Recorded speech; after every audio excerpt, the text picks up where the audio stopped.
ঘটকচু, এটিকে ঘ্যাটকচুও অনেকে বলে, খারকোনও অনেকে বলে। এটার স্থানীয় অনেক নাম রয়েছে: ঘেরকচু, ঘেটওল, ঘেটকোল, খারকান, খারকন, খানমান ইত্যাদি। রংপুর অঞ্চলে এটি চামঘাস নামে পরিচিত। আদিবাসী চাকমা সম্প্রদায় খারকনকে খারবাস, খারাকেও গারো সম্প্রদায় কালমান বলে। খারকোন শাকের গাছের ডাঁটা লম্বা হয়, পাতা গাঢ় সবুজ রং, ডাঁটার রং কিছুটা খয়েরি, পাতা দেখতে 3 কোনা খাসকাটা হয়, লাল রঙের ফুল হয়, ফুল দেখতে অনেকটা কলমের মতো। চট্টগ্রাম, পার্বত্য চট্টগ্রাম, টাঙ্গাইল, সিলেট এবং ঢাকায় এই শাক পাওয়া যায়। ঘাটকোল শাক হিসেবেও খায়, ঔষধি ব্যবহার রয়েছে। এই শাকের ডাঁটাসহ পাতা, রসুন, কালোজিরা, শুকনো মরিচ ভেজে পাটায় বেটে ভর্তা করে খাওয়া হয়। টাঙ্গাইল এলাকায় গ্রামের বেশিরভাগ মানুষ খুদের ভাতের সাথে এই শাকের ভর্তা খেতে খুব পছন্দ করে। এটির ঔষধি ব্যবহারও রয়েছে।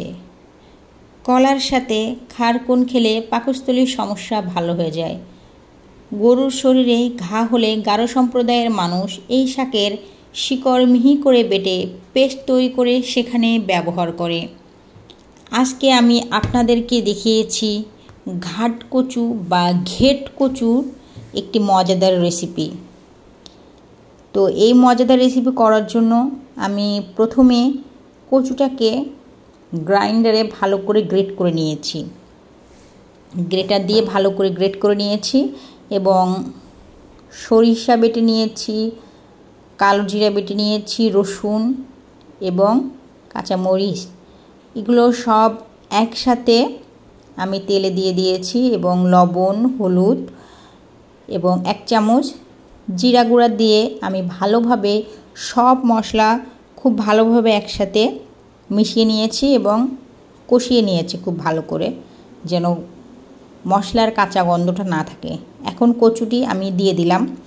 দিয়ে দেওয়ার পরে আমি ভালোভাবে নেড়ে চেড়ে মশলাগুলি কচুর সাথে মিশিয়ে নিব এবং ভালোভাবে ভেজে নিব।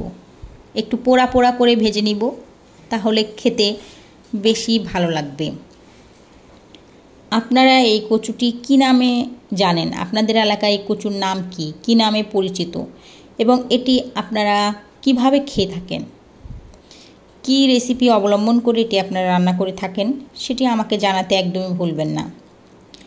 আর আমার আজকের রেসিপি যদি আপনাদের ভালো লেগে থাকে তাহলে অবশ্যই লাইক, শেয়ার, কমেন্টস এবং সাবস্ক্রাইব করতে একদমই ভুলবেন না।